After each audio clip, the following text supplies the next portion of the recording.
잠시 기도하겠습니다.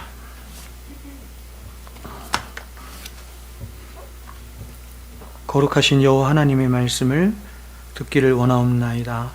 말씀을 도적질해가는 사탄 마귀가 하나님 우리의 심령 안에 역사하지 못하도록 결박하여 주시고, 하나님의 진리의 말씀이 바로 선포될 뿐만 아니라 그 말씀을 듣는 우리 모두가 겸손한 마음으로 하나님의 말씀을 잘 들어서 이 말씀을 따라 주야로 묵상하며 이 말씀을 따라 하나님 앞에 날마다 가까이 가는 하나님의 백성들 되게 하여 주시옵소서. 예수님의 이름으로 기도하옵나이다. 아멘. 네. 자, 에스라 부흥운동에 대해서 함께 계속 말씀을 나누고 있습니다. 오늘 두 번째 시간인데 한 4번 정도 말씀을 부흥에 관한 말씀을 좀 전하도록 하겠습니다. 사실 부흥에 관한 말씀을 전하려면 굉장히 많은 말씀들을 나눠야 되는데 에스라 말씀에 좀 한계를 두어서 좀 부흥에 관한 말씀을 좀 나누도록 하겠습니다. 여러분은 부흥에 대해서 어떻게 알고 계시나요? 제가 신학대학원 시절 3학년 시절이었던 것 같습니다. 신학대학원 3학년 시절에 로이든스 목사님 책을 읽었는데 그 책 제목이 부흥이었습니다. 리바이벌, 부흥이었는데 제가 그 부흥의 책을 읽으면서 얼마나 책을 읽기가 어려웠는지 모릅니다. 이해가 안 되는 것이죠. 이해가 안 되고 책 읽기가 너무 어렵고 한 장 한 장 넘기기가 너무 어려웠던 기억이 납니다. 신학대학원, 여러분 전도사죠. 전도사이고 신학을 거의 다 마친 사람이었는데도 이 책을 제가 이해를 할 수가 없어요. 책을 가지고 나왔는데 이해를 할 수가 없었습니다. 그래서 굉장히 오랜 시간 동안 이 책을 읽었던 기억이 나는데, 제가 이 책을 한 2번 정도 이렇게 봤거든요. 2번 정도 봤는데 너무 이야기를 하기 어려웠던 이유가 뭐냐면 이 로이든스 목사님이 말씀하는 부흥관과 제가 생각하는 부흥관이 너무나 달랐기 때문에 그렇습니다. 굉장히 오랜 시간 신앙생활을 해왔고 오랜 시간 또 신학까지 마친 저였지만 성경이 말씀하는 부흥에 관한 너무나 많은 오해들이 제 안에 있었기 때문에 이런 책들을 읽을 때 선명하게 다가오지 않았던 것이지요. 나중에 하나님께서 저에게 은혜를 주시고 또 계시의 영을 주심으로 이런 로이든스 목사님의 책들을 이해할 수 있는 때가 그렇게 멀지 않은 때에 저에게 왔는데, 그때는 정말 저에게 너무나 큰 감격이었습니다. 이 책을 여러분에게 필독 도서로 제가 좀 드려봅니다. 그래서 이 책을 좀 이게 한 450페이지 이렇게 되거든요. 450페이지 450페이지 되는데 꼭 읽어보시기를 부탁을 드리고, 저희가 지금 이제 부흥에 관해서 말씀을 나누기 때문에 이런 책들을 함께 읽어보시면 좋겠다라는 생각이 듭니다. 서문에 보면, 이 책 서문에 보면 이 책 서문에서 여러분이 잘 알고 있는 제임스 패커, 얼마 돌아가셨죠? 제임스 패커 목사님이 이런 글을 좀 남겼어요. 한번 들어보세요. 로이든스 박사가 말한 부흥은 회심자를 증가시키는 전도나 교회를 즐거움과 열심과 안정된 재정 상태를 가져오는 그런 부흥 이상의 것을 의미합니다. 그러니까 대부분의 사람들, 교회 안에 있는 대부분의 사람들이 생각하는 혹은 알고 있는 부흥의 의미는 이런 거죠. 이런 것입니다. 그러니까 회심자들이 늘어나고 더 나아가서 교회가 사람들이 많아지고 또 재정 상태가 늘어나고 하는 것을 부흥, 이렇게 생각을 하는 것이죠. 이어서 이렇게 말합니다. 그런데 그가 추구한 것은, 로이든스가 추구한 것은 로이든스 개인이 추구한 것이 아니라 성경이 말씀하는 부흥을 추구한 거죠. 그가 추구한 것은 거룩하시고 자비로우신 우리 창조주의 위대하심과 가까이 계심을 알 때 생기는, 거룩하시고 위대하신 창조주 하나님의 그 위대하심과 가까이 할 때 생기는 영적 생활의 새로운 면모, 즉 옛날에는 마음의 넓어짐이라고 불렀던 그 어떤 것이었습니다. 그러니까 이게 로이든스 목사님이 생각하는 부흥관, 이렇게 되는 것이죠. 이어서 이렇게 말합니다. 이런 부흥을 불러오는 첫 번째가 무엇인가? 그는 우리의 무능함을 인정하고, 우리 자신의 무능함을 인정하고 하나님께서 찾아오시기를 부르짖으며 간구하는 것이 오늘날 교회가 제일 먼저 해야 할 일이라고 말하였다.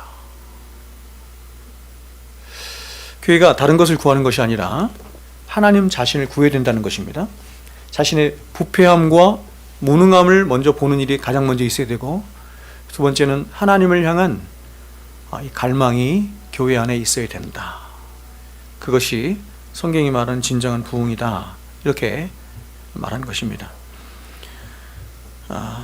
자, 우리는 지난주에 이 부흥이 어디로부터 시작되는지 함께 말씀을 살펴보았는데, 여러분 어디서부터 부흥이 시작되었는지 한번 보십시오. 부흥은 이렇습니다. 가난하고 상하며 애통하는 심령으로부터 시작이 되었습니다. 우리가 생각할 때 부흥은 많은 사람들이 몰려오고 교회가 커지는 것, 이런 걸 부흥이라고 생각하기 쉽지만, 성경이 말씀하는 부흥의 시작은 어디에서부터 시작되냐면 사람의 마음 안에서부터 시작되는데, 이 사람의 마음이 가난하고 상하고 애통한 심령 안에서 하나님의 부흥이 시작된다, 이렇게 말하는 거죠. 왜냐하면 그것은 하나님이 찾으시는 심령, 하나님이 찾으시는 심령 안에서 일으키시는 부흥, 다시 말해서 하나님이 긍휼히 여기시고 기뻐하사 하나님이 은혜를 주시는 심령이 바로 상한 심령이기 때문에 그렇습니다. 하나님이 기뻐하시는 심령은 자기를 기뻐하고 자기를 자랑하고 자기 의에 차 있는 세상 사람들이 말하는 그런 자기 인식이 아니라 상한 심령이죠. 제임스 베커가 말한 대로 자기 무능과 부패를 인식한 심령이죠. 하나님은 모든 사람이 구원받기를 기뻐하시며 모든 사람에게 은혜를 베풀어 주시기를 기뻐하시는 하나님이십니다. 그러나 사람 안에 교만과 의가 가득 차 있어요. 그런 심령 안에서는 하나님이 거하실 수도 없고 은혜를 베풀어 주실 수도 없어요. 이유는 뭐냐면 하나님은 거룩한 하나님이시기 때문에 그렇습니다. 그래서 하나님은 항상 어디에만 거하시냐면 성전 안에만 거하시는 거예요. 성전 안에만. 그래서 우리를 구원하셨다. 그래서 하나님께서 우리 안에 거하신다라고 하는 표현은 뭐냐면 우리가 성전이 되었다, 이런 거예요. 우리가 성전이 되었기 때문에 우리 안에 거하실 수 있는 거죠. 성전이신 예수님 십자가에서 죽으심으로 말미암아 그분이 성령을 통하여 우리 안에 거하심으로 이제 우리가 성전이 되었다. 그러므로 하나님은 모든 사람이 구원받기를 기뻐하시며 모든 사람이 진리에 이르기를 원하시지만, 그러나 하나님은 아무나의 심령에 거하실 수 없고 바로 자신의 죄인된 실체를 바로 보고 깨달아서 그런 자신에 대해서 아파하고 통회하며 슬퍼함으로 그 죄로부터 돌이키기를 원하는 그런 겸손하고 통회하며 상한 심령을 가진 자를 기뻐하시며 사랑하시며 그런 심령 안에 하나님이 거하셔서 은혜를 주시는 분이다. 그런 심령 안에서 부흥을 일으키시는 분이다. 이렇게 말하는 거죠. 그래서 성경은 이렇게 말한 겁니다.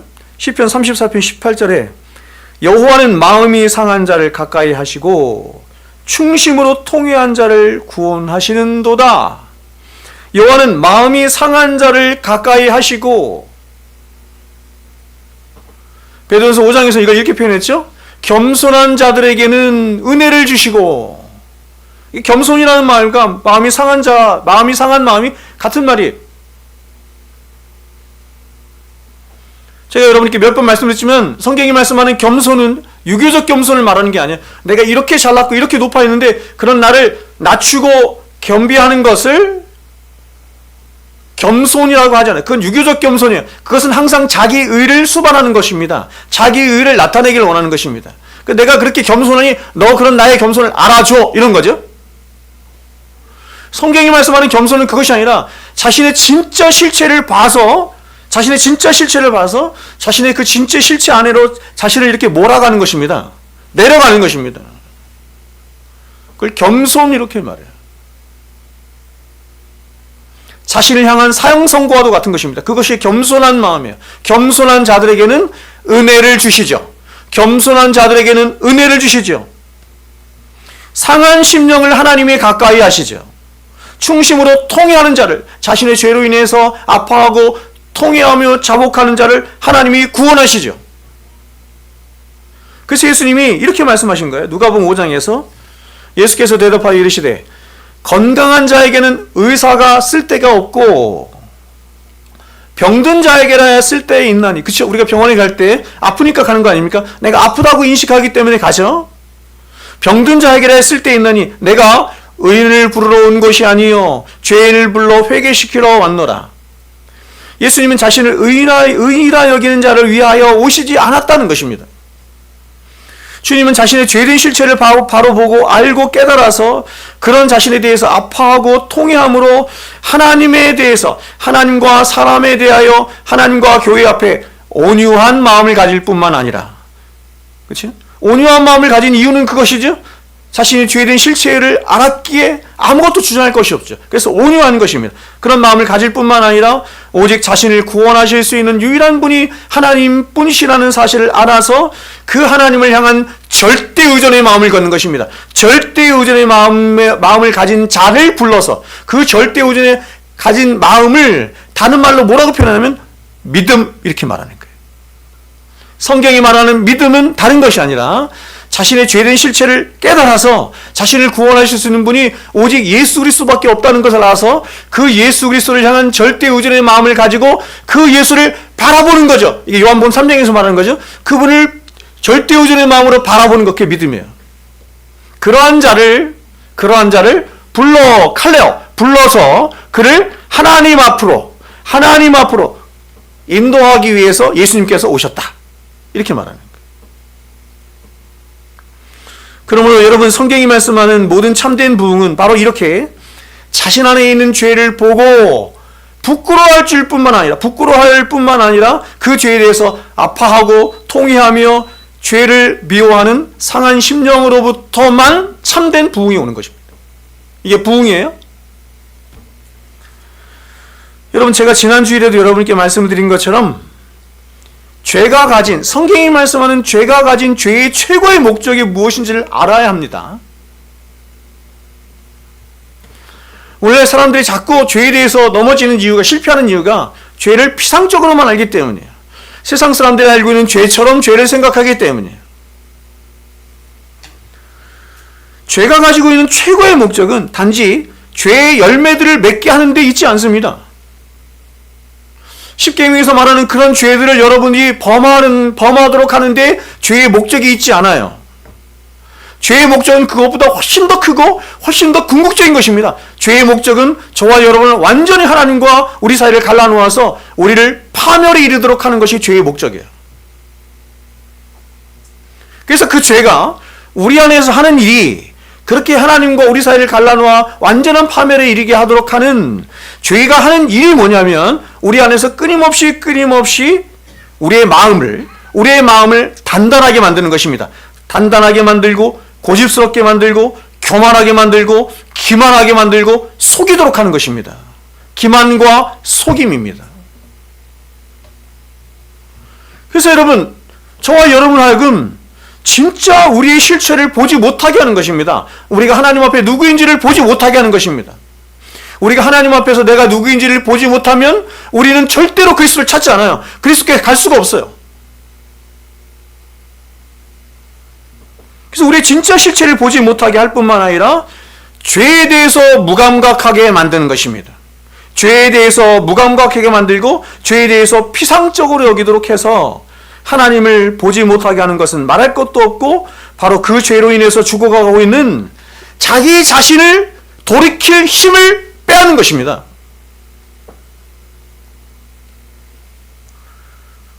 회개하지 못한다는 것은 돌아서지 못한다는 얘기거든요.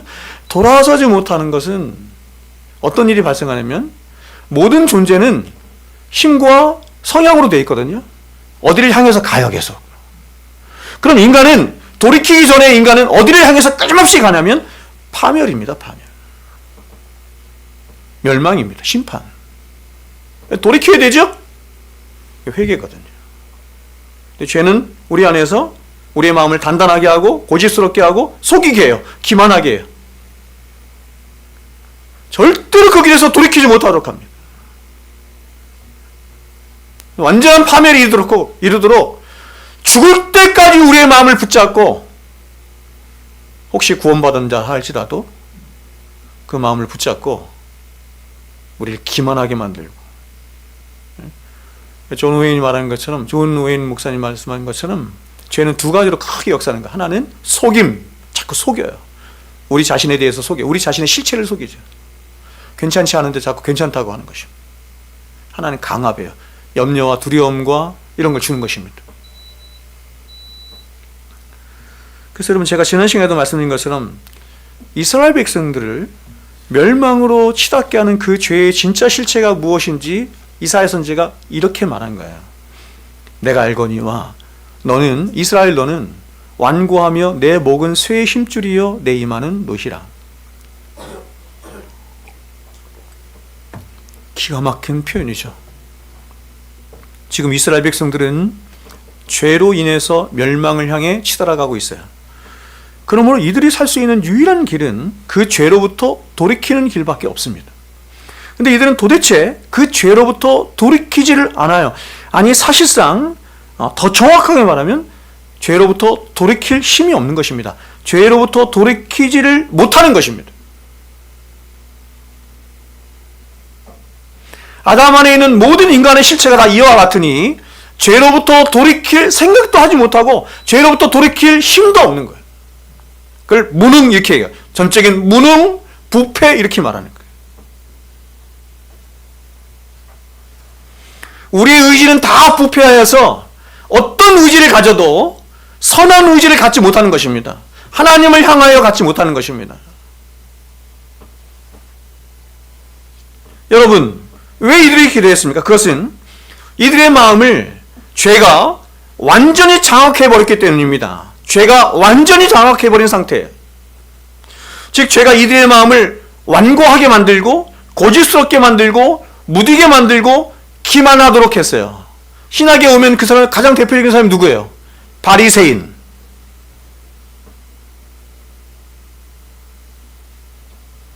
그래서 이들 안에 하나님을 향한 선한 양심이 전혀 작동을 못하는 것입니다. 그래서 이들이 살기 위해서는 하나님 앞에 나가서 자신의 죄를 토설하며 하나님 앞에 고개를 숙이고 회개하며, 그래서 하나님 앞으로 돌아오는 일이 있어야 되는데, 그런데 이들의 하나님을 향한 이 양심이 다 망가진 것입니다. 죄로 인해서 마비가 됐어요. 그래서 숙여야 할 목이 쇠 힘줄로 굳어졌습니다. 기가 막힌 표현이죠. 쇠 힘줄로 굳어져서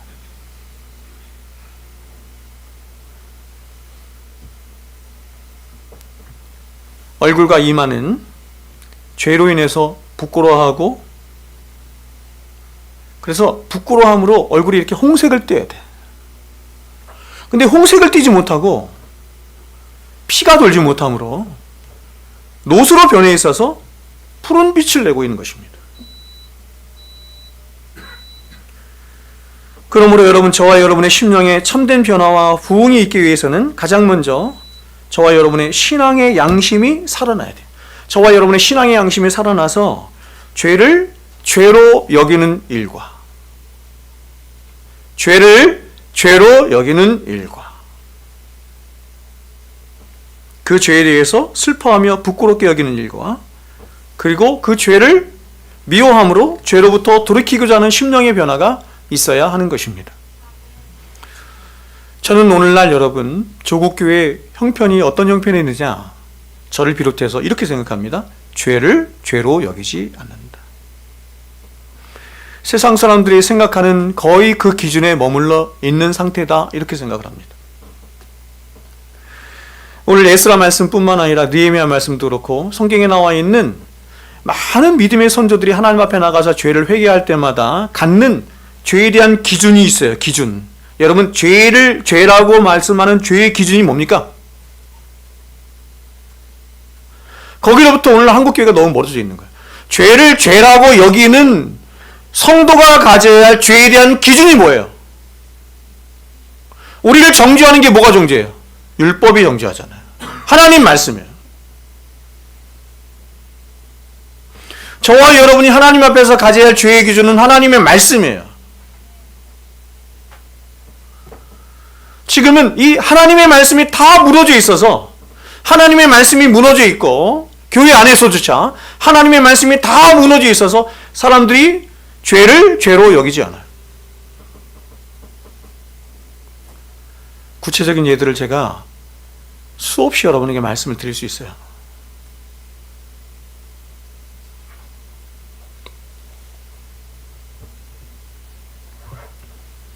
자, 그러나 여러분, 이렇게 자신의 죄를 바로 보고 그 죄에 대해서 아파하고 통회하며 수치스러워하는 것이 부흥의 첫걸음이긴 하지만, 그러나 저와 여러분이 이런 죄의 눌림의 상태에만 계속 머물러 있는 것은 절대로 하나님의 뜻이 아닙니다.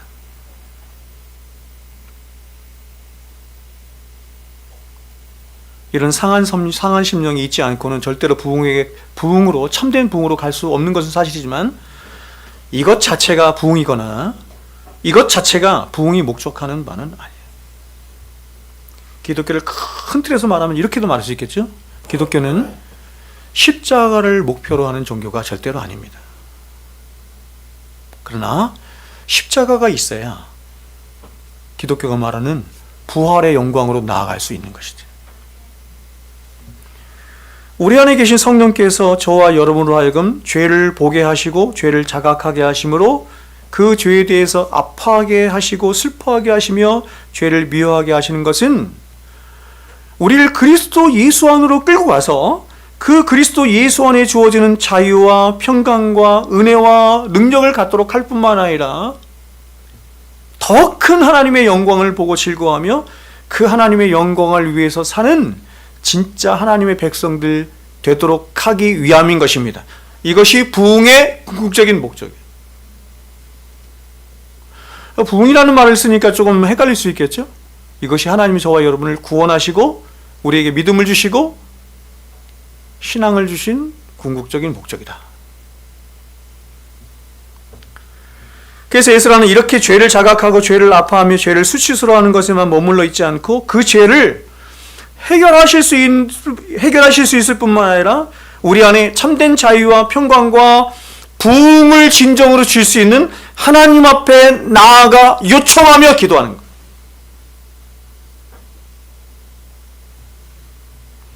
이것이 바로 참된 부흥의 두 번째 단계입니다. 자, 5절 6절 제가 한번 읽어드릴게요. 저녁 제사를 드릴 때 내가 근심 중에 일어나서 속옷과 겉옷을 찢은 채 무릎을 꿇고 나의 하나님 여호와를 향하여 손을 들고 말하기를 나의 하나님이여 내가 부끄럽고 낯이 뜨거워서 감히 나의 하나님을 향하여 얼굴을 들지 못하오니 이는 우리 죄악이 많아 정수리에 넘치고 우리 허물이 커서 하늘에 미침이니이다.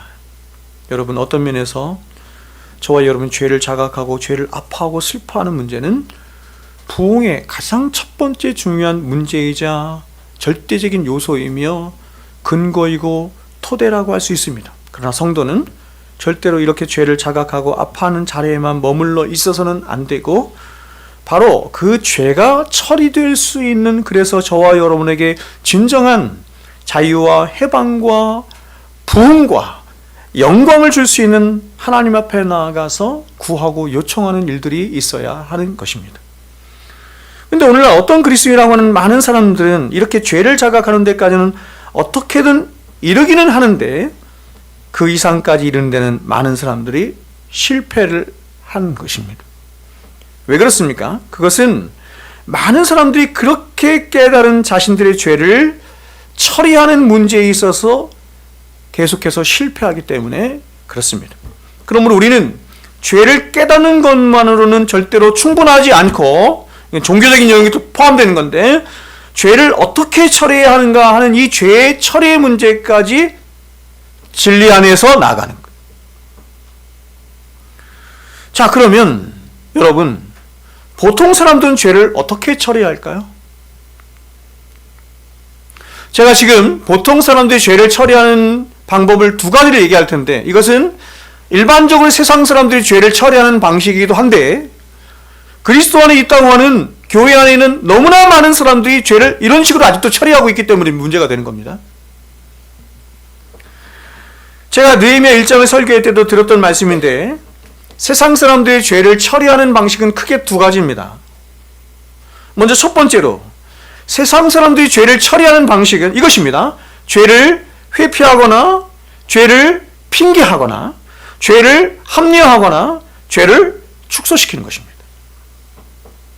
네 가지 얘기했죠? 죄를 회피하거나 핑계하거나 합리화하거나 축소시키는 것입니다. 제가 여러분에게 늘 말씀을 드렸던 게 여기 있어요. 우리는 하나님 앞에 잘못하거나 죄를 지으면 핑계를 대는 게 아니에요. 하나님 다 아시죠? 내 형편 다 아시죠? 내가 이렇게 할 수밖에 없었습니다. 이렇게 하는 것이 성도의 태도가 아니에요. 그건 잘못하는 것입니다. 그건 죄를 죄로 인식하지 못하고 있는 것이에요. 사람들은 이런 식으로 죄에서 해방되려 하는데 그리스도라고 하는 사람들조차도 이렇게 하려고 하는. 두 번째로 세상 사람들이 죄를 해결하는 방식은 대부분의 종교 집단에서 하는 방식인데 이것입니다. 수양을 하거나 선을 행해서 죄와 선을 그렇죠? 동등하게 놓는 것입니다. 어거스틴이 빠졌던 종교가 뭐죠? 마니교. 마니교가 이런 건데 죄와 선을 동등하게 여기는 것입니다. 여러분, 선과 악을 동등하게 여기면 어떤 일이 발생해요? 선과 악을 동등하게 그래서 선과 악이 막 싸우는 대결하는 형식으로 우리가 의식하게 되면 어떤 문제가 발생해요? 기독교가 아니죠. 어떤 문제가 발생해요? 하나님과 마귀가 싸워요. 여러분, 하나님과 마귀가 싸워요? 아니에요. 하나님은 하나님이시고 마귀는 피조물을 다스리시죠. 심판하시죠. 세상 사람들이 하는 방식이 그것입니다. 수약을 하거나 선을 행해서 죄와 선을 동등하게 놓아서 죄를 보속하려 하는 것입니다. 죄를 보속하려 하고 죄를 갚으려 하는 것입니다. 이걸 율법주의라고도 하고 공로주의라고도 하죠. 교회 안에 굉장히 아직도 많은 사람들이 이런 식으로 죄를 인식하거나 이런 식으로 구원을 인식하는 사람이 있어요. 그러나 여러분, 이렇게 세상 사람들처럼 혹은 세상 종교 집단들처럼 죄를 해결하고자 하는 방식은 절대로 죄를 해결할 수 없어요. 이렇게 하는 것은 이런 것입니다. 죄라고 하는 것은 여전히 그대로 있어요. 죄는 여전히 그대로 있는데 자신만 혹은 사람들끼리만 그렇게 죄가 없는 것처럼 자기들끼리 속이면서 그렇게 여기며 생각하는 거예요. 사람들은 너무너무 어리석게도 자신의 양심이 마비되거나 자신의 양심을 마비시키거나 혹은 자꾸 선을 행하면 혹은 죄를 마음 깊은 곳에 가라앉혀. 여러분, 죄를 마음 깊은 곳에 가라앉히는 중요한 방식이 뭘까요? 기도하는 겁니다. 기독교적인 방식으로 기도하는 것이 아니라 세상이 말하는 종교의 방식으로 기도를 하면 죄가 가라앉아요. 죄가 없어지는 것이 아니라 가라앉는 것입니다. 이렇게 되면 마치 자신의 죄가 없어지는 것처럼 생각하지만 그러나 죄는 없어지지 않아요. 경험합니까? 경험해요, 안 해요?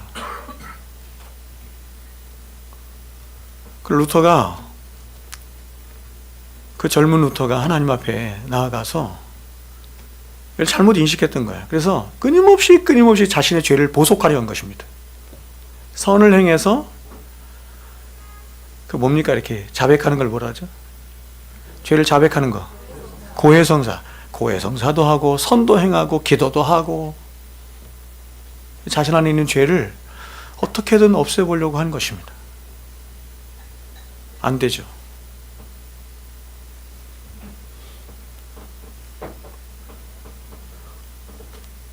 이렇게 한 또 다른 한 사람이 있었죠. 그게 이제 불교가 하는 방식인데, 제가 늘 말씀드린 게 성철 스님이 그랬어요. 성철 스님도 루터도 똑같이 그렇게 한 거예요.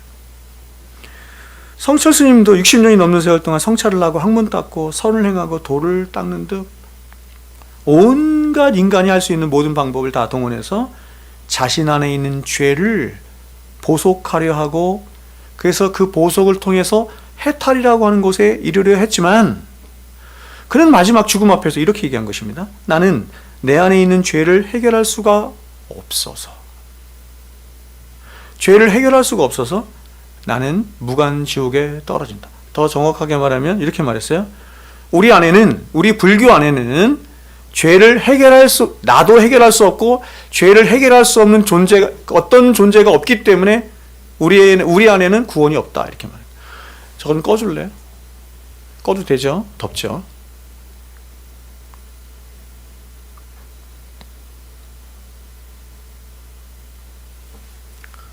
그러나 루터는 로마서 1장을 통해서 죄가 무엇이며 그 죄를 해결하실 수 있는 분이 바로 예수 그리스도시라는 것을 깨달은 것입니다. 로마서 1장에서 말씀하는 하나님의 의가 영어로 말하는 justice의 의미가 아닌 바로 십자가 위에서 예수님이 하나님으로부터 받아내신 그 의라는 것을 안 거예요. 그러자 성경이 열리기 시작했고, 그 성경이 열리자, 그 의에 대한 개념이 열리자 루터가 이렇게 얘기했습니다. 내 앞에서 지옥문이 부서지는 경험을 했다. 이렇게 말한 것입니다. 자, 그러면 여러분, 왜 죄는 이러한 방식으로 해결이 안 될까요? 세상에 있는 모든 사람들이 죄를 이런 식으로 해결하려고 하거든요. 세상에 있는 모든 종교들은 죄를 이런 식으로 해결하려고 하거든요. 오랫동안 수양하면, 제가 여러 번 말씀드린 거예요. 흙탕물이 있어요. 흙탕물. 죄야. 내 마음에 흙탕물이 가득 차. 사람들이 이것 때문에 막 괴로워하죠. 괴로워하고 너무 고통스러워하니까 산으로 들어가는 거야. 산으로 들어가는 거예요. 이유가 뭐죠? 세상은 이 죄가 너무 많거든. 세상에 죄가 너무 많고 이 죄가 내 마음에서 기회를 타서 할 수 있는 게 너무 많은 거야. 그러니까 이런 환경을 떠나서 가는 거예요. 가서 뭐 하냐면 수행하고 고행하고 기도하는 것입니다. 그러면 흙탕물이었던 내 마음이 쭉 가라앉는 거예요. 쭉. 그래서 위에 맑은 물이 있습니다. 사람들이 그런 맑은 물을 보고 얘기하는 거야. 야, 성철 스님은 해탈의 경지에 이른 사람이구나. 저 사람에서 마음이 저렇게 맑을 수가 있나. 자신 스스로도 속일 수 있는 것이죠. 이렇게 맑은 마음을 보면서. 성철 스님이 수양을 하다가 딱 수양을 멈추고 세상에 내려오는 바로 다음날, 여러분, 흙탕물이 조금씩 일어나기 시작하는 것입니다. 죄가 없어진 것이 아니라 그대로 있어요. 이유가 뭐냐면 죄는 성경이 말하는 하마르티아 죄는 궁극적으로 하나님을 향하여 있는 것이기 때문에 그렇습니다. 하나님을 향하여 있는 것이에요. 그러므로 죄를 해결하고자 하면 바로 하나님 앞에, 그러니까 우리가 죄를 누구한테 졌냐면 사람들한테 졌죠. 사람들한테 지고 우리 서로 졌지만 궁극적으로 모든 죄는 하나님을 향해 있는 것입니다. 그러므로 우리가 죄를 해결받고자 하면 하나님 앞에 나가서 하나님으로부터 하나님이 원하시는 방식을 따라서 죄 용서를 받아야 하는 것이지 다른 방식으로는 절대로 죄가 용서될 수 없어요. 여러분, 누가 우리의 죄를 용서할 수 있습니까? 누가 우리 안에 있는 죄를 어떻게 여러분 없이 할 수 있겠어요? 경험하잖아요, 여러분. 아무리 수행을 하고 기도를 하고 고행을 하고 별걸 다 해도 샘물처럼 솟아나는 이 죄를 어찌할 수 없잖아요.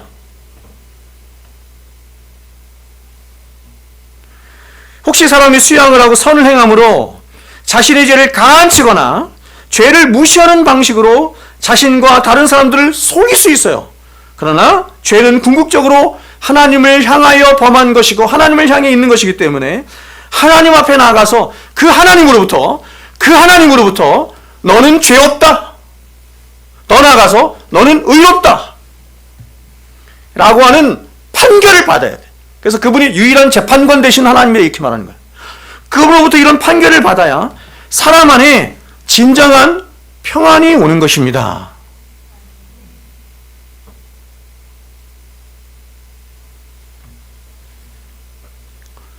그렇다면 여러분, 우리는 어떻게 하면 하나님 앞에 죄 용서받을 수 있어요? 그것은 바로 하나님이 죄인된 저와 여러분을 위해서 열어놓으신 예수 그리스도의 십자가를 믿고 의지하는 방식으로만 가능한 것입니다. 그래서 이제 오늘 본문에는 나오지 않았는데 성경에 나와 있는 여러 기도들을 보면, 특히 느헤미야의 기도나 이런 걸 보면, 느헤미야가 뭐를 의지해서 기도를 하냐면, 하나님 앞에서 죄 용서를 구하냐면 언약을 의지해서 기도합니다. 언약. 세상 사람들도 똑같이 죄인이죠. 우리도 죄인, 세상 사람도 죄인이에요. 세상 사람들은 하나님 앞에 나가서 하나님 우리의 죄를 용서해 주세요. 용서가 돼야 안 돼요? 안 됩니다, 여러분. 누구만이 용서가 되냐면 언약 안에 있는, 그리스도 예수 안에 있는 언약 백성들만 하나님 앞에 나가서 언약을 붙들고 그리스도를 의지하여 하나님 나의 죄를 용서해 주, 그래야 용서가 되는 거예요. 그 성경은 말씀하기를 이 죄를 해결할 수 있는 유일한 방법은 오직 하나뿐인데, 그것은 바로 흠없고 점없으신, 흠없고 점없어야 되죠. 성경이 계속 강조하는 게 흠없고 점없으신, 흠없고 점없으신 예수 그리스도의 대속의 은혜만을 의지하여 하나님 앞에 나아가 자복하고 회개하는 길밖에 없다, 이렇게 말합니다.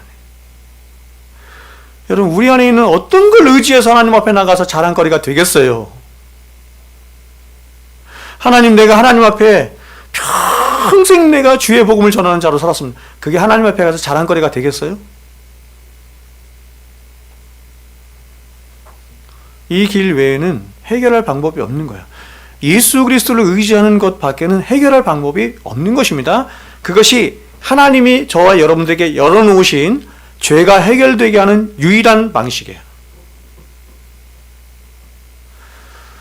제가 홈커밍 데이가 있어서 몇 년 전에 신대원에 갔어요. 20년이 지나, 신대원 졸업하고 20년이 지나고 나서 홈커밍 데이를 해요. 몇 년 전에 있었어요. 갔는데 저희들 가르쳤던 교수님들이 쭉 나와서 다 은퇴하셨죠. 다 80이 넘으시고 은퇴하셨는데, 그 교수님 중에 한 분이 이렇게 말씀하셨습니다. 가면서 이제 한마디씩 하는 건데, 그분은 거기서 설교를 하시더라고. 그래서 어떤 말씀을 하시냐면 이렇게 말해요. 오늘날 한국 교회가 계속해서 죄에 대해서 실패하는 이유가 뭐냐? 그게 뭐냐면 예수 그리스도를 의지하지 않기 때문이다. 그래서 우리가 실패하고 좌절하고 넘어지고 죄 지을 때 우리 입술을 통해서 자꾸 예수 그리스도의 피를 외치라는 겁니다. 예수 피, 예수 십자가. 그것이 우리가 죄를 이기는 방식이지, 죄를 이길 수 있는 방식은 우리의 의지나 노력이나 이게 아니라는 거예요.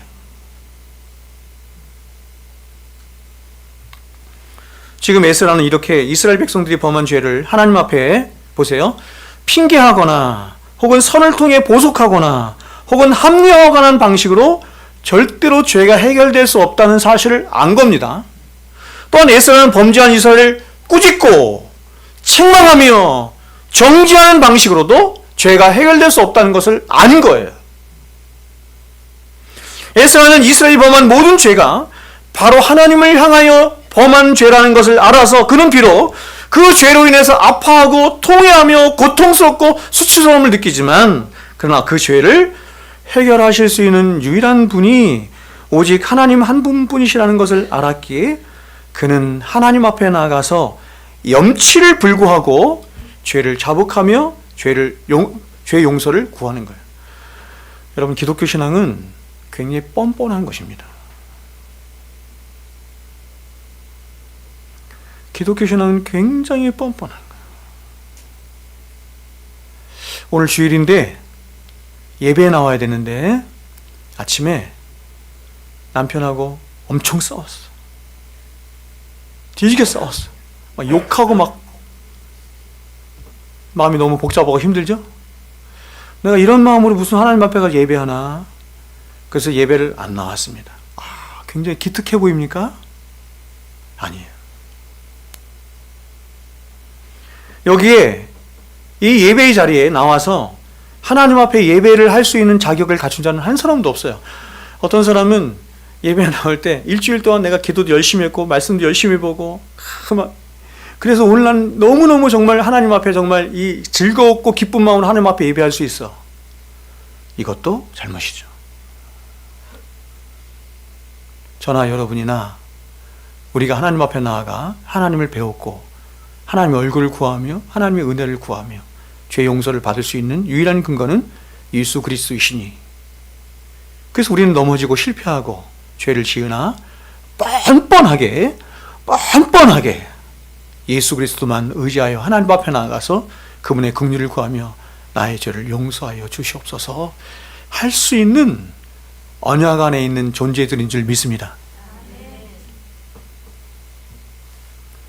그래서 여러분, 에스라가 하나님 앞에 취한 행동이 뭐냐면 무릎을 꿇고 두 손을 들고 기도한 거야. 보세요. 무릎을 꿇고 두 손을 들고 기도한 것입니다. 무릎을 꿇고 두 손을 들고 기도를 했다는 것은 항복을 의미하는 것입니다. 항복. 에스라는 자신들의 모든 문제와 죄의 문제를 해결할 수 있는 유일한 분이 오직 하나님 한 분뿐이시라는 것을 알아서 그 하나님 앞에 겸손히 나아가서 하나님께 항복하고 하나님을 의존함으로, 보세요. 하나님께 항복했다는 말은 하나님을 의존했다 이런 말이에요.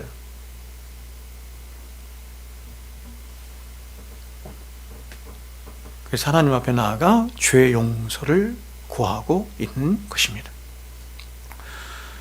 여러분, 저는 오늘날 조국교회가 이렇게 아픈 가장 중요한 이유 중에 하나가, 또한 교회 안에 있는 성도들이 그렇게 오랜 시간 신앙생활이라고 하는 것을 해왔음에도 불구하고 왜 참된 능력이 없는가? 왜 기쁨과 평강과 능력은 없고 오히려 세상 사람들과 방불한 그런 염려와 근심과 두려움과 더 나아가서 수치심과 이런 데 사로잡혀 살아가는 이유가 무엇인가? 바로 문제로만 인식한 채 그 모든 문제들을 해결하실 수 있는 하나님 앞에 나아가 기도하지 않기 때문이라고 생각해요. 오늘날 얼마나 많은 사람들이 조국교회 문제점을 지적하고 또 조국교회의 아픔에 대해서 이야기를 하는지 모르겠습니다. 이것은 교회도 마찬가지이고 가정도 마찬가지이며 개인도 마찬가지입니다. 많은 사람들이 교회에 대해 말하며 자신들의 교회는 이것이 문제이고 저것이 문제이며 그래서 이래야 합니다, 저래야 합니다 라고 말들을 합니다. 그렇게 진단을 합니다. 근데 정작 그 문제를 끌어안고 하나님 앞에 나가서 눈물로 기도하며 간구하는 사람은 정말 소수에 불과해요. 교회 안에 하나님이 어떤 사람을 기뻐하시냐면 이름도 없이 빛도 없이 나아가 중지하며 기도하는 사람이에요. 말로 떠드는 사람이 아니라. 마찬가지로 오늘날 많은 사람들은 우리의 가정과 우리의 자녀들에 대해서 많은 염려를 하며 이야기를 합니다. 성경을 가지고 대화를 얘기할 수도 있습니다. 우리의 가정과 자녀들이 이래야 된다, 이랬으면 좋겠다 라고 많은 말들을 합니다. 그런데 정작 그 모든 문제들을 끌어안고 그 모든 문제들을 해결하실 수 있는 유일하신 하나님 앞에 나아가서 기도하는 것은 멈추는 거예요. 그러면 여러분, 왜 사람들이 기도하지 않습니까? 왜 사람들이 기도하지 않습니까? 첫 번째는 아주 분명한데 그것은 하나님을 믿지 않기 때문이에요. 기도하지 않는 것은 믿지 않기 때문입니다. 사람들은 자신들의 가정의 문제에 대해서 이야기하고 교회의 문제에 대해서 이야기하고 더 나아가서 이 나라 이 민족의 문제에 대해서 이야기를 하고 또 나름대로 진단도 해요. 하지만 정작 그 모든 문제들을 해결하실 수 있는 유일한 분이 하나님 한 분뿐이시라는 사실을 입으로는 말하지 않지만 마음속으로는 안 믿는 거예요. 저를 포함해서. 그래서 그렇게 많은 문제들이 우리 주변에 산적해 있음에도 불구하고 사람들은 생각만 하고 분석만 하고 염려만 하고 말만 늘어놓을 뿐 기도는 안 해요.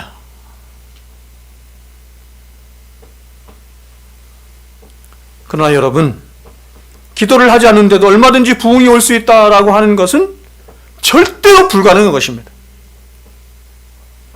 부흥은 반드시 기도와 함께 역사하고 기도를 통해 오는 것입니다.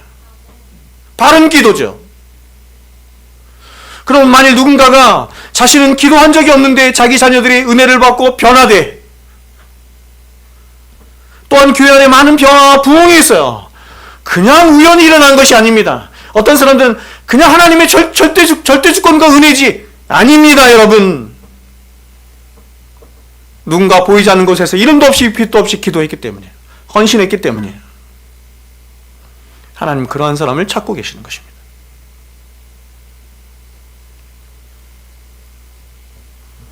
저는 이 조국 교회가 정말 위기 중에 위기인 것은 바로 이 기도의 주초가 무너져가고 있다고 생각하는 것입니다.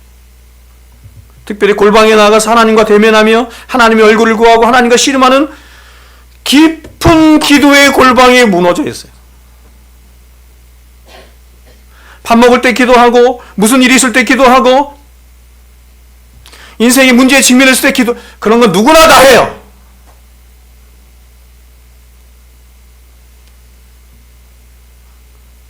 그러나 우리 주님께서 말씀하신 것처럼 너는 기도할 때에 내 골방에 나아가 문을 닫고 은밀한 중에 계신 내 아버지께 기도하라. 은밀한 중에 계신 내 아버지께서 갚아주시리라. 그렇게 깊은 골방에서 우리와 개인적으로 특별하게 인격적으로 만나기를 원하시는 그 하나님을 외면하는 일들이 우리 안에 너무나 많이 있는 것이죠. 많은 사람들이, 많은 목회자들이 기도를 해야 한다고 말을 하고 동의를 하는데 정작 기도의 골방의 불은 다 꺼져 있는 것입니다. 가장 문제는 저 같은 목사들이 문제입니다. 저를 포함해서 오늘날 한국교회의 목사들이 기도를 너무 안 하는 것입니다. 기도를 너무 안 하는 것입니다. 제 삶을 이렇게 돌아볼 때, 제 신앙과 삶을 이렇게 돌아볼 때 월요일부터 주일까지 바쁘게 돌아갑니다. 하루도 쉬지 못하고. 정말 제가 개척을 하고 지금까지 살아오면서 그렇게, 제가 어저께 소백산 갔다 왔잖아요. 마음을 굳게 먹고 정말 너무너무 가고 싶어서 어제 하루 너무 해피했습니다. 기가 막힙니다. 1500고지에서 보는 이 하나님이 창조하신 세계는 진짜 기가 막힙니다. 거기에서 좀 텐트 치고 좀 며칠 있고 싶더라고. 너무 바쁘죠. 사람들이 이렇게 제가 이것도 해야 되고 저것도 해야 되고 말씀 연구도 해야 되고 쭉 하는데 무엇이 가장 부족한가 생각할 때 저는 언제나 그렇습니다. 기도가 부족하다. 제 평생이 항상 그렇습니다. 기도가 부족하다. 그래서 또 기도해야 되는데 또 안 되고 부족하고. 기도의 시간에 하나님을 더욱더 많이 누리고 싶고 하나님을 더욱더 사랑함으로 고백하고 싶고, 네? 그러니까 누군가가 고백했던 것처럼 주와 함께 동산에 더 오래 있고 싶으나 세상 할 일 많아서 날 가라 하시네. 그죠? 네? 그런 마음으로 더 동산 안에 주님과 함께 머물고 싶은 그런 마음으로 기도를 하고 싶으나 아직도 제 기도는 그런 기도보다는 제가 솔직히 말씀드려서 기도가 노동이 될 때가 더 많이 있습니다.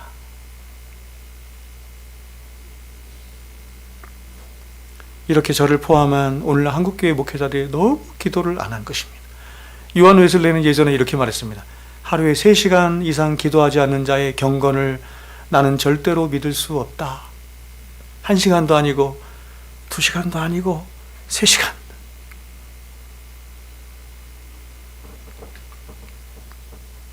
여러분, 왜 사람들이 기도하지 않습니까? 첫 번째 이유는 말씀드렸어요.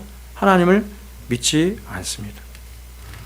교회를 다니는 거의 대부분의 사람들은 자신들은 하나님을 믿는다고 하지만 그들의 실제 삶에 있어서는 하나님을 종교의 영역 안으로만 몰아넣거나 혹은 하나님을 자신의 인생을 살아가면서 믿고 의지해야 할 여러 대상들 중에 한 분쯤으로만 여기는 거예요. 그런 것들을 다 우상이라고 하는 것입니다. 그래서 하나님이 이스라엘 백성이 가나안 땅에 들어갔을 때 모든 것을 다 척결하고 죽여버리라는 이유가 거기 있는데, 가나안 땅에 광야에 이스라엘 백성들이 있을 때는 하나님이 너무나 선명했습니다. 제가 지금까지 살아오면서 보니 광야에 있을 때 하나님이 가장 선명해 보입니다. 내가 해야 할 것도, 내가 의지할 것도, 내가 사랑할 것도 거의 없는, 오직 하나님만 대면할 수 있는 그 광야. 제가 대학 졸업하고 2년 반 동안 산에 있었거든요. 산에 가장 선명하게 하나님이 보였습니다.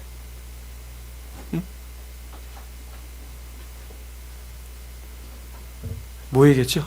까먹었습니다. 네? 그렇죠. 그래서 이스라엘 백성이 광야에 있을 때는 하나님이 선명하게 보였습니다. 하나님은 우리 하나님이시구나. 만나도 먹여주시고 메추라기와 그렇죠? 이런 것도 다 먹이시고 신발도 닳지 않고 옷도 닳지 않고 모든 것을 다 공급하여 불과 구름 기둥으로 다 지켜주시는 하나님. 가나안 땅에 딱 들어가자 가장 먼저 하나님이 하신 일이 만나가 그치는 일이었습니다. 그래서 이스라엘 백성이 가나안 땅에 살면서 이제 농사 짓고 열심히 살아야 되죠. 직장 다니고 공부도 해야 하고 자식들도 키우고 열심히 살아요. 그런데 하나님이 도와주지 않는 것 같은 것입니다. 광야에서의 하나님은 다 하나님이 눈에 보이도록 다 공급해 주셨기 때문에 하나님이 하신다고 생각했는데 이제는 내가 열심히 공부해야지. 예? 직장도 내가 열심히 공부해서 간 것 같고. 그래서 가나안 땅에 살면서 이스라엘 백성들이 구한 것이 무엇입니까? 가나안 땅을 지배하는 신을 구한 겁니다. 바알과 아세라를 구했습니다. 풍요와 다산이죠. 내가 이 세상에서 잘 살기 위해서는 광야에서의 하나님도 내가 믿어야 하겠지만 이 세상을 지배하고 있는 맘몬도 섬겨야 하는 것이구나.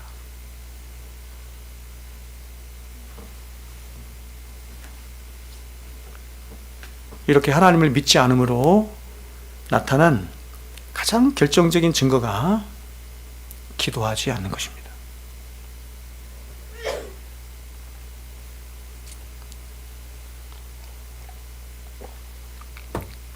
여러분, 저처럼 기도를 너무 강조하는 사람 못 봤죠? 그래서 여러분, 기도 제가 설교할 때마다 막 마음이 부담되고 오늘 목사님이 또 왜 그러시나, 필 받으셨나? 그토록 제가 기도를 강조하는 이유는 그만큼 기도가 절대적으로 중요하기 때문에 그렇습니다. 여러분 한번 생각해 보세요. 나는 하나님을 진실로 믿는데 기도하지 않는다? 이게 가능합니까? 성경이 이걸 지지해요? 왜냐하면 기도란 하나님은 하나님이시고 나는 피조물이고 죄인입니다 라고 하는 사실을 더욱더 선명하게 하고 더욱더 공고하게 하는 자리로, 그러므로 나는 나의 창조주시오 나의 구원자이신 하나님만 믿고 믿음을 더욱더 공고하게 하는 거, 이게 믿음인데, 이 믿음, 그래서 오직 하나님만 믿고 나는 하나님만 의지합니다 하는 이 신앙 고백을 더욱더 확고히 내 인격 안에서 하는 자리가 기도의 자리예요. 여러분이 이렇게 말씀을 듣고 정말 말씀이 그렇습니다라고 하는 건 그 말씀이, 여러분의 믿음이 머리에만 머물리는 거예요. 머리에만.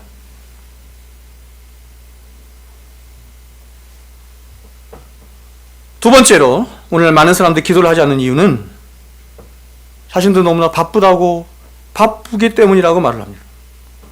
그러나 여러분 정말 그렇습니까? 그리고 그것이 하나님 앞에 핑계가 됩니까? 미친 듯이 바쁜 케빈 디영이 쓴 책을 여러분 읽어보시면 이 세상을 완전히 미치도록 바쁘게 사탄 마귀가 만들어버렸습니다.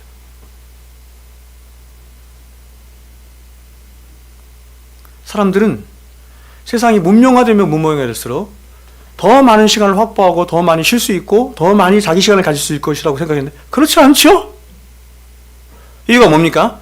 마귀가 그렇게 했기 때문입니다. 오늘날 교회 안에 있는 많은 사람들은 기도가 자신의 삶의 최우선순위라고 너무나 쉽게 말들을 하지만, 그러나 사람들은 자신의 실제의 삶에 있어서는 자신이 하고 싶은 일 하고 자신이 해야 할 일 하고 그리고 시간이 나면 쉴 것 다 하시고 즐길 것 다 즐기면서 자신은 너무나 바쁘고 시간이 나질 않아 기도를 못한다라고 너무나 뻔뻔하게 하나님 앞에 이야기를 하는 것입니다.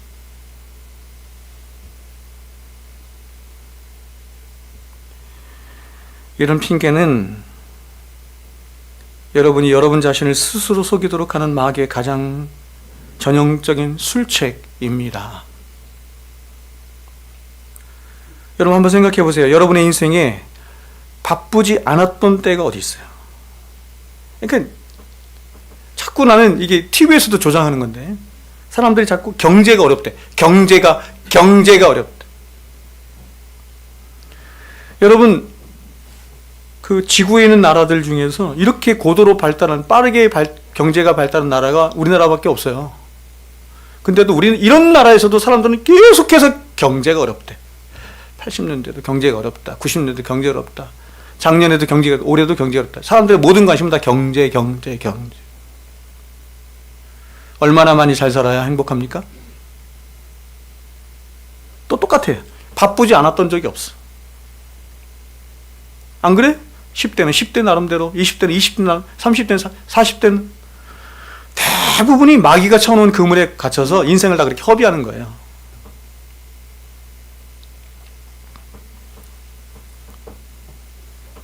여러분, 하나님을 대적하는 이 세상이 또 예수 그리스도를 십자가에 못 박은 이 세상을 알아야죠. 이 세상이 하나님을 대적하는 이 세상이요. 예수를 십자가에 못 박은 이 세상이에요. 저와 여러분을 멸망의 구덩텅이로 몰고 가기를 원하는 이 세상이 과연 여러분이 기도하기에 충분한 시간을 확보할 수 있도록 그렇게 여러분을 배려해 주거나 가만히 내버려 둔다라고 생각하세요? 또 만일 여러분이 한가하여 기도할 수 있는 시간이 확보된 때라도 과연 여러분은 그러한 때 기도의 골방에 머물러 있습니까? 응? 그 예전에 김남주 목사님이 그 얘기를 한 거예요. 자기를 찾아온 제가 그 전도사 때 김남주 목사님도 전도사고 이분도 친구야. 그 친구 전도사님이 이제 전도사 사역도 하고 이제 살기가 어려우니까 일도 한 거예요. 일도 하고 그래서 이제 이렇게 얘기를 하더래요. 전도사님, 내가 정말 하나님 앞에만 집중하는 사람이 됐으면 좋겠습니다. 말씀 볼 시간이 너무 없고 기도할 시간이 너무 없습니다. 일해야 되니까.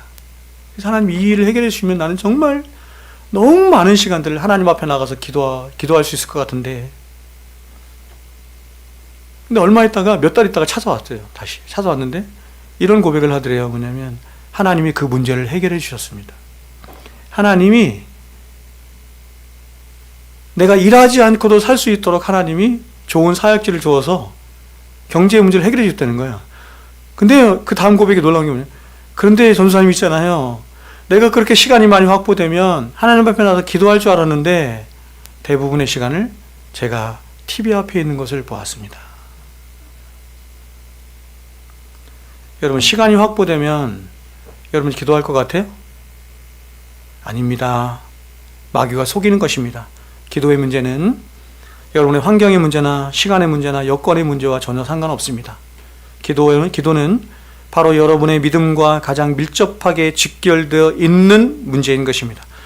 그런데도 사람들은 자신들이 하고 싶은 것 다 하고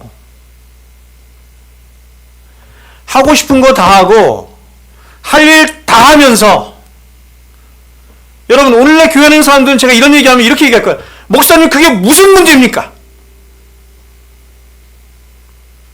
하고 싶은 일이 있고 해야 될 일이 있고 이런 일들을 그래도 내가 믿음으로 살아야 하기 때문에 절제하는 거예요. 그걸 믿음이라고 해. 포기하는 거예요. 포기. 내가 이만큼 시간을 들여서 이만큼 성공할 수 있는데 포기하는 거예요. 이만큼만 성공하고 이만큼 하나님 앞에 드리는 거예요. 기도하고 말씀 보고 하나님의 일하는 거. 그걸 믿음이라고 그래요.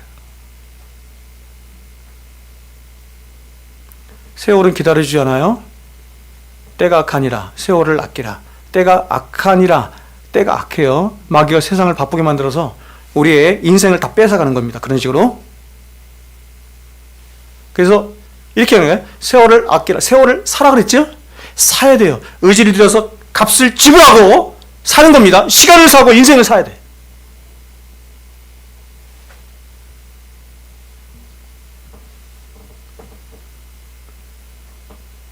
여러분이 하루 중에 핸드폰 보는 시간만 닫아도 여러분은 하루에 몇 시간 확보할 수 있겠죠? 핸드폰이 저와 여러분의 인생을 다 갉아먹습니다. 성경은 저와 여러분에게 예수님처럼 습관을 따라 기도하라 라고 말씀하는데 우리는 습관을 따라 핸드폰을 보는 것이죠. 오늘 여러분 제가 예배 끝나고 여러분에게 내일부터 기도하지 마십시오 하면 여러분 어떻겠어요? 아 그래 별로 기도 안 했는데 괜찮죠? 근데 여러분 제가 만약에 오늘 예배 끝나고 여러분에게 내일부터 여러분 핸드폰 다 압수 이제 핸드폰 못합니다. 여러분 어떻게 하시겠어요? 난리 나겠죠. 여러분의 삶에 기도가 다시 말하면 하나님이 더 가까이 있지 않은 거예요. 뭐가 더 가까이 있냐면 핸드폰이 더 가까이, 세상이 더 가까이 있는 거예요.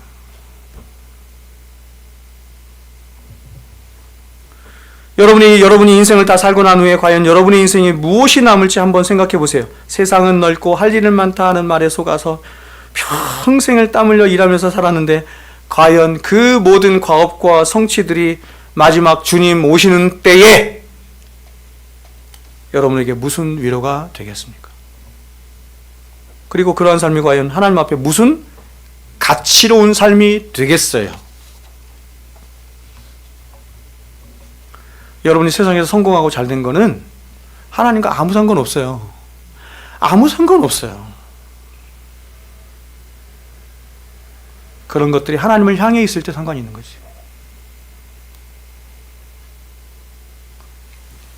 그래서 여러분이 삶을 단순하게 살아야 합니다. 단순하게 관계를 다 끊어야 돼. 목사님 무슨 말씀을? 많은 관계들을 끊어야 돼. 쓸데없는 관계들, 쓸데없는 모임, 쓸데없는 친목 모임 이런 끊어야 돼. 유진 피터슨 있죠? 우린 나그네고 순례자입니다. 유진 피터슨이라고 하는 영성신학자가 있는데 제가 이 사실 별로 안 좋아해요. 이 별로 안 좋아합니다. 개혁주의 사람 별로 안 좋아하는데 근데 이 사람이 현대인들 한 말에 제가 깊이 공감을 받았어요. 이렇게 말해요. 이 시대에 가장 큰 대적이 있으니 그것은 바로 분주함이다. 그러면서 그는 이런 분주한 시대를 살아가는 그리스도인을 향해서 이렇게 말합니다. 그리스도인은 단순한 삶을 살아야 하는데 그 단순한 삶이란 바로 예수 그리스도께 집중하는 삶이다. 왜 우리가 단순하게 살아야 되냐면 우리 하나님께서 우리에게 주신 인생과 시간을 가치롭게 살아야 하기 때문이에요. 가치롭게, 허비하지 않고 가치롭게 살아야 되기 때문이에요. 그럼 가장 가치롭게 살려면 가장 가치로우신 하나님께 혹은 가장 가치로우신 예수님께 집중하는 삶. 그렇게 믿어요?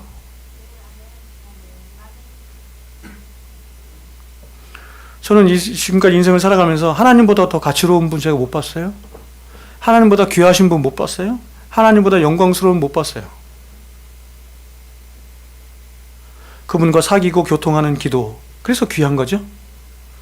그분의 영광을 위해서, 그분의 나라를 위해서, 그분의 교회를 위해서 내가 수고하고 애쓴다는 거, 그래서 귀한 거죠. 그러면서 그는 이렇게 말해요. 흔히 사람들은 성공하기 위해 많은 일을 하고 많은 책을 읽으며 관계를 더욱 넓히라고 합니다. 세상이 말하는 거예요. 여러분, 이렇게 말하는 내면에는 동기에는 뭐가 있어요? 성공이에요. 성공. 세상에서의 성공. 그러나 나는 거꾸로 이야기합니다. 책을 지금보다 적게 보십시오. 그리고 적게 일하십시오.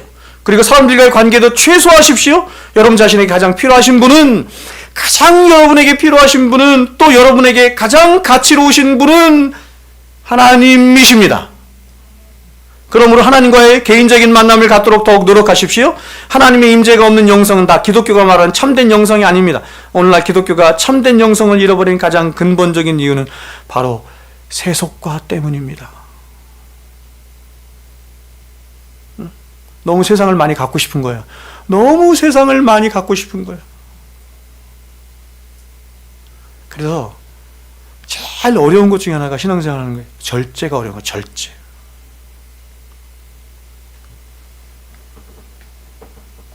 이제 이렇게 무릎을 꿇고 두 손을 들고 기도하는 에스라의 기도의 내용이 무엇인지 하나씩 볼 텐데, 오늘 제가 요 한 가지만 말씀을 드리고 마칠게요. 6절과 7절을 보시면 이렇게 말해요. 말하기를 나의 하나님이여 내가 부끄럽고 낯이 뜨거워서 감히 나의 하나님을 향하여 얼굴을 들지 못하오니 이는 우리 죄악이 많아 정수리에 넘치고 우리의 허물이 커서 하늘에 미침이니라. 우리 조상들의 때로부터 오늘까지 우리의 죄가 심함에 우리의 죄악으로 말미암아 우리와 우리 왕들과 우리 제사장들을 여러 나라들의 손에 넘기사 칼에 죽으며 사로잡히며 노락을 당하며 얼굴을 부끄럽게 하심이 오늘날과 같으니이다. 여러분, 지금 에스라는 어떤 기도를 하고 있냐면 회개의 기도를 하고 있습니다. 그런데 에스라가 이렇게 하나님 앞에 나가서 회개 기도를 하는데 그 기도에서 계속해서 반복되는 중요한 한 표현이 있어요. 그게 뭐냐면 우리입니다. 우리. 제가 이 말씀을 보면서 보니 6절과 7절을 보시면 6절과 7절에서만 우리라는 표현이 몇 번만 나오냐면 총 8번 나오고 8절부터 10절까지 연결하면 8절부터 10절까지는 13번. 그러니까 6절부터 10절까지 하면 총 몇 번이에요? 21번이 나와요. 우리. 보세요. 지금 죄를 누가 지었냐면 죄를 지은 사람들, 다시 말해서 이방 사람들과 통혼을 한 사람들은 이스라엘 백성들 중에 아주 일부가 그렇게 했어요. 거기다가 이 죄를 지은 사람들은 1차 귀환 자들의 후예예요. 에스라와 함께 바벨론에 올라온 2차 귀환 자들은 이제 예루살렘에 올라온 지 4개월밖에 되지 않아. 통혼을 할 틈도 없어. 죄를 지은 사람들이 아니에요. 그런데 에스라가 죄를 인식하는데 죄를 어떻게 인식하냐면 우리의 죄입니다. 우리의 죄. 6절을 보시면 우리의 죄악이 많아. 우리의 허물이 하늘에 미침이니이다. 에스라는 여기서 더 나가서 7절을 보시면 더 기가 막힌 표현을 하는데 우리의 열조 때부터 오늘까지 우리의 죄가 심하매. 여러분, 지금 연대를 묶는데 어떻게 묻냐면 자신들의 조상의 죄까지 나아가서 자신을 이렇게 연대해서 묶고 있어요. 그러니까 에스라는 1차로 귀환한 백성들과 2차로 귀환한 자신들, 더 나아가서 오래전 자신들의 조상들까지 모두 하나로 묶어서 하나의 안에서, 하나의 연대 안에서 그것을 인식하며 하나님 앞에 회개 기도를 하고 있는 것입니다. 이유가 뭐예요? 자, 여러분, 제가 이 주제 가지고 정말 여러분과도 오랜 시간 나누고 싶어요. 왜냐하면 오늘날 교회가 이거 다 잃어버렸거든요. 여러분, 왜 그렇습니까? 자, 우리 이제 교회란 배울 거죠? 책 사서 꼭 보셔야 됩니다. 교회는 한 몸이기 때문이에요. 제가 14년 목회하면서 제일 어려운 게 이거야. 교회를 한 몸이다라고 하는 걸 사람들에게 인식시키는 거예요. 너무 어려워, 너무. 그러면 교회는 다른 지체들을 향해서 그들의 죄 이렇게 말하지 않아요. 또 교회를 향해 말할 때도 이 교회 이렇게 말하지 않아요. 제가 예전에 어떤 성도님들도 이런 얘기를 자꾸 들을 때가 있어요. 목사님, 제가 정말 교회를 생각하시는 말입니다. 이 교회는요, 이게 문제고요. 이 교회는요, 이게 부족해요. 막 마음이 너무너무 막 쫄리고 너무 싫었습니다. 왜 이 사람은 이 교회를, 우리 선생교회를 이 교회라고 생각할까? 뚝 떨어지는 거죠. 이 교회. 성경이면 하나님이 이스라엘 백성들을 막 격려해 줄 때 하는 방식이 그렇습니다. 이 백성. 그러나 하나님이 사랑하실 때는 항상 하나님이 나의 백성이었습니다. 우리는 그들의 죄 이렇게 하면 안 되고 이렇게 해야 돼요. 우리 한 몸 된 지체의식을 가지고 우리라고 해야 되고 우리 교회 이렇게 말해야 되는 거예요.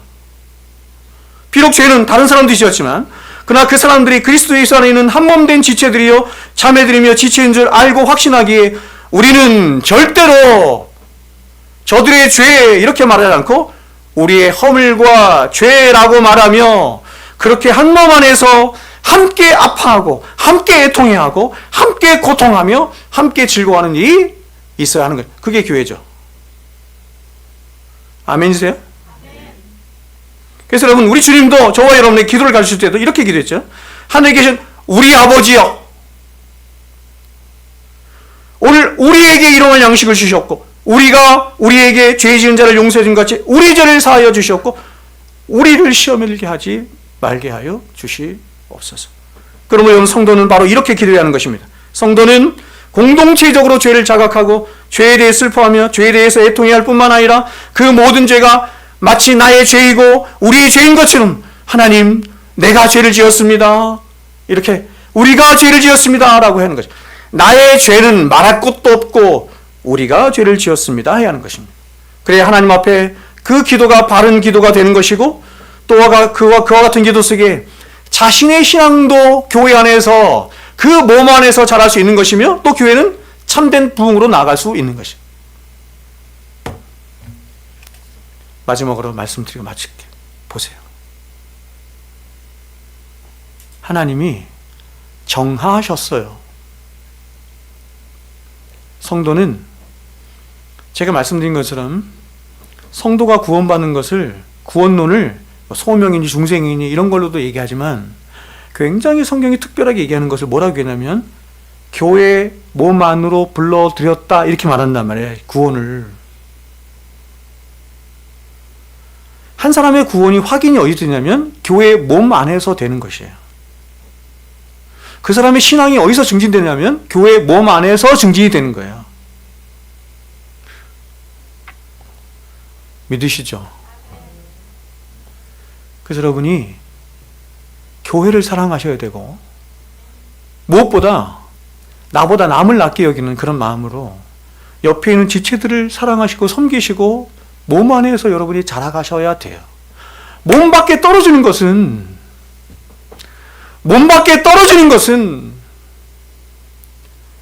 하나님이 교회에 어떤 죄가 들어왔을 때 권징하실 때 쓰는 방법이에요. 몸 밖에 두는 거예요. 어쩌면 얼마나 비참한 것인지를 깨닫도록 하기 위해서. 교회의 몸 안에서 자라십시오. 교회의 몸 안에서 여러분 튼튼하게 자라가는 여러분 보기를 원합니다. 기도하겠습니다.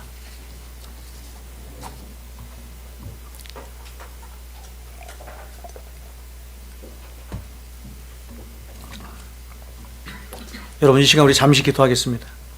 잠시 기도하실 때 하나님, 기도의 사람이 되게 하여 주십시오. 우리 자신이 기도의 사람 되게 하여 주시고, 우리 자녀들 기도의 사람 되게 하여 주시고, 사랑샘교회가 기도가 불타는 교회가 되게 하여 주십시오. 우리 안에서 내가 발견되게 하여 주십시오. 우리로 있게 하여 주십시오. 이 교회를 사랑하고 형제자매를 사랑하는 우리가 되게 하여 주십시오. 말씀 생각하면서 함께 기도하겠습니다. 기도하십니다. 거룩하신 여호와 우리 하나님 아버지, 그렇습니다. 여호와 우리 하나님 아버지,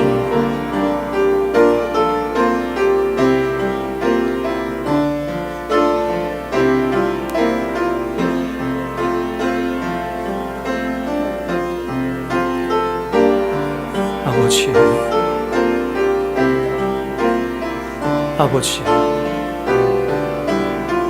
불쌍히 여겨 주시옵소서. 긍휼히 여겨 주시옵소서. 참된 부흥이 있게 하여 주십시오. 저들의 심령 안에서, 저들의 가정 안에서, 교회 안에서 참된 부흥이 있게 하여 주시옵소서.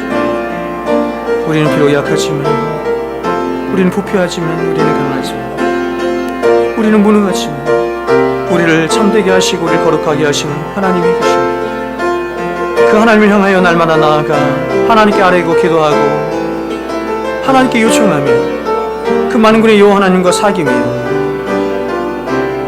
그 하나님을 향하여 사는 자를 되게 수 있도록 도와주시옵소서.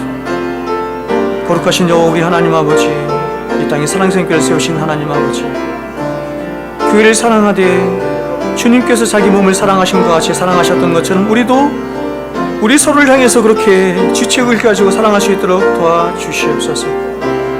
우리라는 하나님, 이 하나의 공동체 의식 속에서 하나님의 교회를 이뤄가고 연약하고 하나님 정말 아직 하나님 정말 서 있지 못한 우리 형제자매들 향해서 우리가 손을 내밀어서 저들을 이끌어주며 서로 밀어주며 섬기며 사랑함으로 하나님의 공동체를 아름답게 세워나갈 수 있도록 주님 도와주시옵소서. 모든 이기가 물러나게 하여 주시고 하나님 정말 참된 신앙으로, 참된 마음으로 서로를 향하여 있고, 우리의 그런 마음들이 모아져서 하나님을 향하여 있는 우리 사랑샘교회 되게 하여 주시옵소서.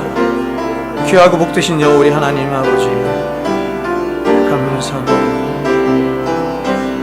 귀하고 복되신 여호와 하나님 아버지 감사합니다.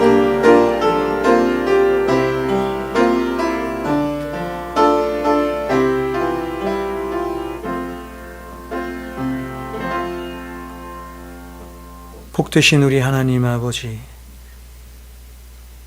예수 그리스도의 몸 버려 피 흘려 세우신 우리 사랑샘교회를 사랑하시는 하나님 아버지 감사를 드립니다. 이 교회가 오직 말씀 안에서 세워져 가는 교회 되게 하여 주시고, 기도로 세워져 가는 교회 될 수 있도록 도와주시옵소서. 성도의 최고의 섬김이 기도라는 것을 알아서 한 사람도 빠짐없이 기도의 골방을 기뻐하고 누리며, 기도의 골방 안에서 함께 서로서로가 잇대어서 하나님의 아름다운 교회를 세워나가는 우리 모두 되게 하여 주시옵소서. 혼자 있지 않게 도와주시고, 서로서로가 잇대어서 서로를 사랑하고 서로를 불쌍히 여기며 서로를 이끌어주며 진리와 성령 안에서 우리 모두 한 몸 되어가게 하여 주시옵소서. 이제는 우리 구주 예수 그리스도의 은혜와 하나님 아버지의 사랑하심과 성령님의 교통 충만하심이 우리로 있는 이 교회 안에 성도들의 심령 안에 지금으로부터 영원토록 항상 함께 있을지어다. 아멘.